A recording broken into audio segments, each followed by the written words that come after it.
जय हिंद दोस्तों, आप सभी का स्वागत है आपके YouTube चैनल परीक्षा वाला में। आज की वीडियो में हम बात करने वाले हैं 29 अक्टूबर 2024 से बनने वाले महत्वपूर्ण करंट अफेयर्स के क्वेश्चन जो सभी प्रतियोगी परीक्षाओं के लिए महत्वपूर्ण हैं। तो बिना देरी किए शुरू करते हैं आज की वीडियो को।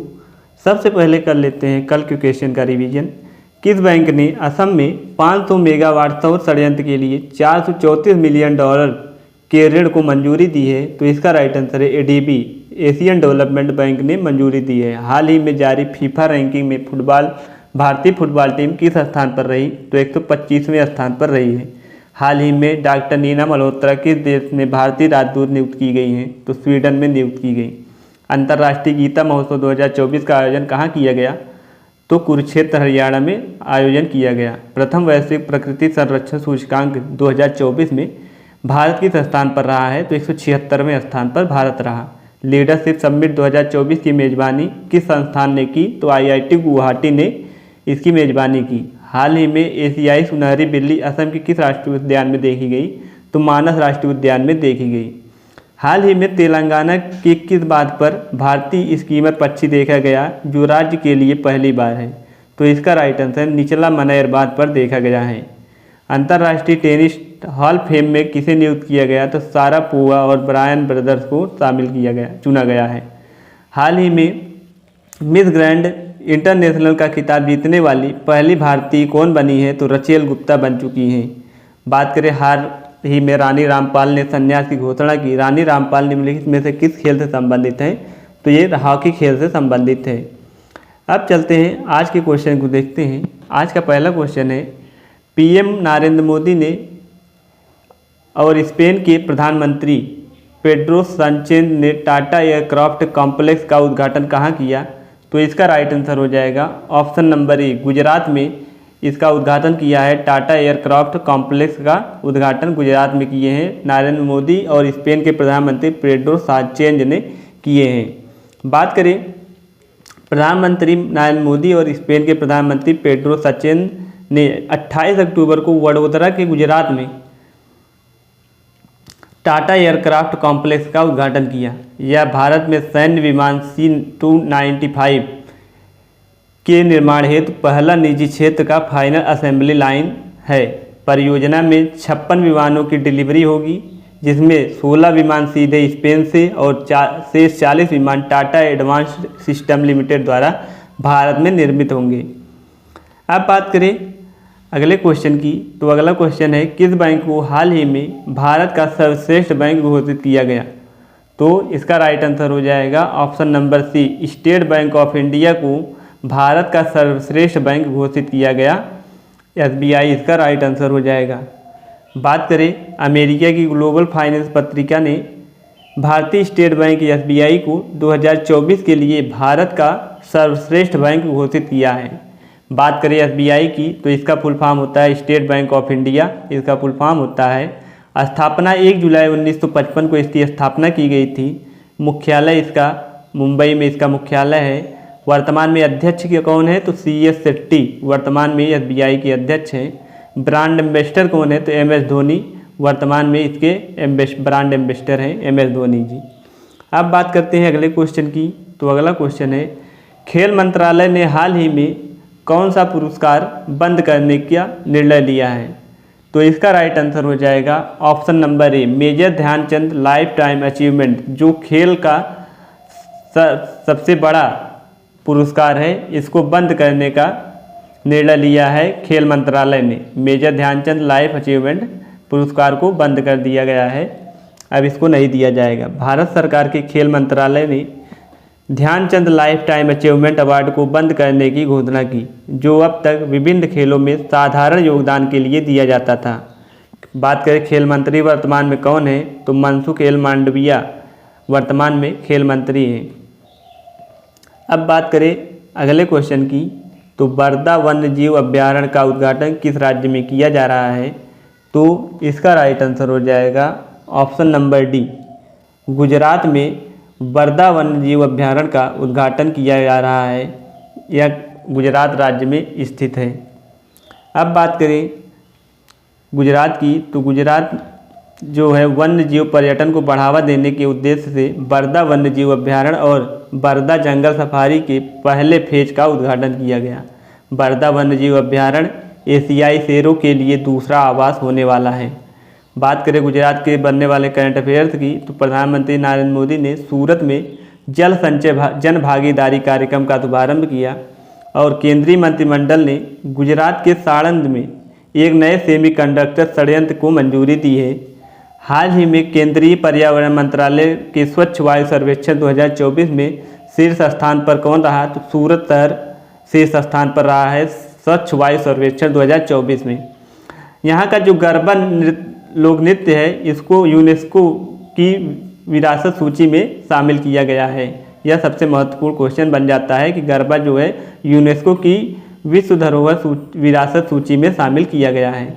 बात करें यूएस की जो चिप कंपनी माइक्रोन भारत के किस राज्य में सेमीकंडक्टर असेंबली स्थापित करेगी, तो यह गुजरात में स्थापित करने वाली है। अब बात करें अगले क्वेश्चन की, तो अगला क्वेश्चन है अमेरिका स्थित ग्लोबल फाइनेंस पत्रिका ने शीर्ष केंद्रीय बैंकर का दर्जा किसे दिया है, तो इसका राइट आंसर हो जाएगा शक्तिकांत दास को दिया है। ऑप्शन नंबर ए इसका राइट आंसर हो जाएगा, जो कि आरबीआई के वर्तमान में गवर्नर है, रिजर्व बैंक ऑफ इंडिया के गवर्नर है वर्तमान में। इनको अमेरिका स्थित जो ग्लोबल फाइनेंस पत्रिका है इनको शीर्ष केंद्रीय बैंकर का दर्जा दिया है शक्तिकांत दास, इसका राइट आंसर हो जाएगा। यहीं पर बात करें आरबीआई अजय बग्गा की, तो ये दोस्तों विश्व बैंक के वर्तमान में अध्यक्ष हैं, वर्ल्ड बैंक के अध्यक्ष हैं वर्तमान में अजय बग्गा जी। ये भी महत्वपूर्ण क्वेश्चन बन जाता है। अब बात करें भारतीय रिजर्व बैंक के गवर्नर शक्तिकांत दास को लगातार दूसरे वर्ष ग्लोबल फाइनेंस पत्रिका द्वारा शीर्ष केंद्रीय बैंकर का सम्मान मिला है। उन्हें ग्लोबल फाइनेंस के सेंट्रल बैंक रिपोर्ट कार्ड 2024 में A+ ग्रेड प्राप्त हुआ है शक्तिकांत दास जी को। अब बात करें अगले क्वेश्चन की, तो अगला क्वेश्चन है अमिताभ चौधरी किस बैंक के एमडी और सीईओ नियुक्त किए गए हैं, तो इसका राइट आंसर हो जाएगा option number B Axis bank के अमिताभ चौधरी जो हैं एमडी और सीईओ नियुक्त किए गए हैं एक्सिस बैंक के, इसका राइट आंसर हो जाएगा। बात करें एक्सिस बैंक ने अमिताभ चौधरी को फिर से प्रबंध निदेशक और मुख्य कार्यकारी अधिकारी के रूप में 3 साल के नए कार्यकाल के लिए पुनर्नियुक्ति की आधिकारिक घोषणा की है, जो 1 जनवरी 2025 से 31 दिसंबर 2027 तक प्रभावी रहेगा। ये अपना कार्यभार 1 जनवरी 2025 से संभालने वाले हैं, जो कि 31 दिसंबर 2027 तक रहेंगे। बात करें एक्सिस बैंक की, तो इसकी स्थापना 3 दिसंबर 1993 को यूटीआई बैंक के नाम से इसकी स्थापना की गई थी। 2007 में इसका नाम बदलकर एक्सिस बैंक कर दिया गया। और मुख्यालय की बात करें तो मुंबई में इसका मुख्यालय है एक्सिस बैंक का। और टैगलाइन क्या है, तो इसकी टैगलाइन है बढ़ती का नाम जिंदगी, इसका टैगलाइन है एक्सिस बैंक का। अब बात करें अगले क्वेश्चन की, तो अगला क्वेश्चन है प्रधानमंत्री नरेंद्र मोदी ने ब्रिक्स शिखर सम्मेलन में व्लादिमीर पुतिन को किस राज्य की सोहराय पेंटिंग भेंट की है, तो इसका राइट आंसर हो जाएगा ऑप्शन नंबर बी झारखंड का सोहराय पेंटिंग जो है इसको प्रधानमंत्री मोदी जी ने व्लादिमीर पुतिन जी को भेंट किए हैं, इसका राइट झारखंड हो जाएगा। बात करें प्रधानमंत्री नरेंद्र मोदी ने रूस के कजान में हाल ही में हुए ब्रिक्स सम्मेलन के दौरान राष्ट्रपति व्लादिमीर पुतिन को झारखंड की कलाकृति उपहार में दी। झारखंड के हजारीबाग जिले की सोहराय पेंटिंग जो है इस क्षेत्र की स्वदेशी कला की सुंदरता को दर्शाती है। सोहराय पेंटिंग जो है अपने प्राकृतिक रंगों के लिए जाना जाता है। इसे बनाने के लिए कलाकार टहनियों, चावल के भूसे से बने ब्रश या अपनी उंगलियों का इस्तेमाल करते हैं इसको बनाने के लिए। अब बात करें अगले क्वेश्चन की, तो अगला क्वेश्चन है किस राज्य सरकार ने हाल ही में राज्य में विशेष शिक्षा जोन बनाए जाने की घोषणा की है, तो इसका राइट आंसर हो जाएगा ऑप्शन नंबर डी। यहाँ के मुख्यमंत्री जो हैं योगी आदित्यनाथ जी यहाँ पर विशेष शिक्षा जोन बनाए जाने की घोषणा की है। उत्तर प्रदेश इसका राइट आंसर हो जाएगा, यहाँ पर बनाया जाएगा। बात करें उत्तर प्रदेश मुख्यमंत्री योगी आदित्यनाथ ने राज्य में शिक्षा को बढ़ावा देने के लिए 6 जिलों में इसको बनाया जाएगा, स्थापित किया जाएगा लखनऊ, गोरखपुर, अयोध्या, आगरा, गौतम बुद्ध नगर और बुंदेलखंड में विशेष शिक्षा जोन स्थापित करने की घोषणा की है। योगी आदित्यनाथ जी ने इसकी घोषणा की। ये जो शिक्षा और कौशल विकास के एकीकृत केंद्र होंगे जो छात्रों को उच्च स्तर की शिक्षा प्रदान कराएंगे। बात करें उत्तर प्रदेश के बनने वाले करंट अफेयर्स की, तो रामनगरी अयोध्या ने वाराणसी को पीछे छोड़ते हुए उत्तर प्रदेश का सबसे बड़ा पर्यटन और आकर्षण बनने का गौरव हासिल किया है। उत्तर प्रदेश में सारस पक्षी की आबादी बढ़कर अब 19,918 हो गई है। बात करें एशियन किंग वल्चर के संरक्षण और प्रजनन केंद्र का उद्घाटन उत्तर प्रदेश के गोरखपुर वन प्रभाग के कैपियरगंज रेंज में किया गया है। बात करें अपर्णा यादव को यहाँ का उत्तर प्रदेश महिला आयोग की उपाध्यक्ष नियुक्त की गई हैं। अपर्णा यादव उत्तर प्रदेश का मुख्य सचिव मनोज कुमार सिंह को नियुक्त किया गया है। ये मुख्य सचिव हैं उत्तर प्रदेश के, मनोज कुमार सिंह को नियुक्त किया गया है। Tata power solar system limited ने उत्तर प्रदेश के घर घर सोलर पहल की शुरुआत की है। उत्तर प्रदेश का पहला सोलर सिटी जो कि अयोध्या में बनेगा। उत्तर प्रदेश का पहला सोलर सिटी कहाँ बनेगा, तो अयोध्या बनने वाला है। देश का पहला गी अभ्यारण्य उत्तर प्रदेश में बनेगा। 24 जनवरी को किस राज्य की स्थापना दिवस मनाया जाता है, तो उत्तर प्रदेश की स्थापना दिवस मनाया जाता है। इसकी स्थापना 24 जनवरी 1950 को इसकी स्थापना की गई थी। किस राज्य में सरकार ने गौ हत्या के खिलाफ ऑपरेशन कन्विक्शन शुरुआत की, तो उत्तर प्रदेश में इसकी शुरुआत की है। गौ हत्या के खिलाफ ऑपरेशन कन्विक्शन को शुरुआत किया है।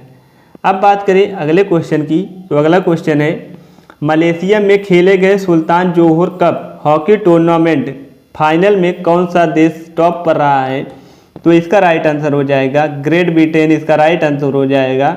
यहाँ पर जो सुल्तान जोहर कप हॉकी टूर्नामेंट खेला गया है इसमें टॉप पर ग्रेट ब्रिटेन इसमें टॉप पर रहा है। यह कहाँ पर खेला गया अगर पूछे तो यह मलेशिया में खेला गया है सुल्तान जोहर कप हॉकी टूर्नामेंट। अब बात करें अगले क्वेश्चन की, तो अगला क्वेश्चन है हाल ही में लॉन्च रतन टाटा अलाइव के लेखक कौन हैं, तो इसका राइट आंसर हो जाएगा option number B Thomas Mathew द्वारा लिखी गई यह पुस्तक है। इसके लेखक रतन टाटा अलाइव के लेखक कौन है, थॉमस मैथ्यू द्वारा लिखी गई यह पुस्तक है। इसको आप देख सकते हैं, यहाँ पर लिखा गया है। इसके लेखक कौन है, थॉमस मैथ्यू इसके लेखक हैं। बात करें रतन टाटा की, तो रतन टाटा की मृत्यु दोस्तों हाल ही में 9 अक्टूबर 2024 को इनका देहांत हो गया। 2024 को इनका देहांत हो गया। इनकी पुस्तक थॉमस मैथ्यू द्वारा लिखी गई किताब रतन टाटा की जीवनी पर आधारित है। रतन टाटा ए लाइफ के मुताबिक दिवंगत रतन टाटा को लगता था कि उनके सौतेले भाई नोवेल टाटा को उनका उत्तराधिकारी बनने के लिए और अधिक अनुभव की आवश्यकता है। बता दें कि नोवेल टाटा जो है हाल ही में रतन टाटा की मृत्यु हो गई के बाद नोवेल टाटा को हाल ही में रतन टाटा की मृत्यु के बाद टाटा ट्रस्ट के चेयरमैन के रूप में नियुक्त किया गया है। यह ट्रस्ट अप्रत्यक्ष रूप से 165 अरब अमेरिकी डॉलर के टाटा समूह को नियंत्रित करता है। टाटा सन्स के पूर्व चेयरमैन रतन टाटा के निधन के बाद उनके सौतेले भाई नोवेल टाटा को टाटा ट्रस्ट का नया चेयरमैन बनाया गया। रतन टाटा ए लाइफ किताब थॉमस मैथ्यू ने लिखा है। इसे हार्पर कॉलिन्स पब्लिशर्स ने प्रकाशित किया है। प्रकाशित करने वाले कौन है, तो हार्पर कॉलिन्स पब्लिशर्स द्वारा प्रकाशित किया गया है। और लेखक कौन है, तो थॉमस मैथ्यू इसके लेखक हो जाते हैं। ये रहे आज के महत्वपूर्ण क्वेश्चन। कल का प्रश्न था हाल ही में लुओंग कुओंग किस देश के नए राष्ट्रपति चुने गए, तो इसका राइट आंसर हो जाता है ऑप्शन नंबर बी वियतनाम के राष्ट्रपति चुने गए हैं लुओंग कुओंग।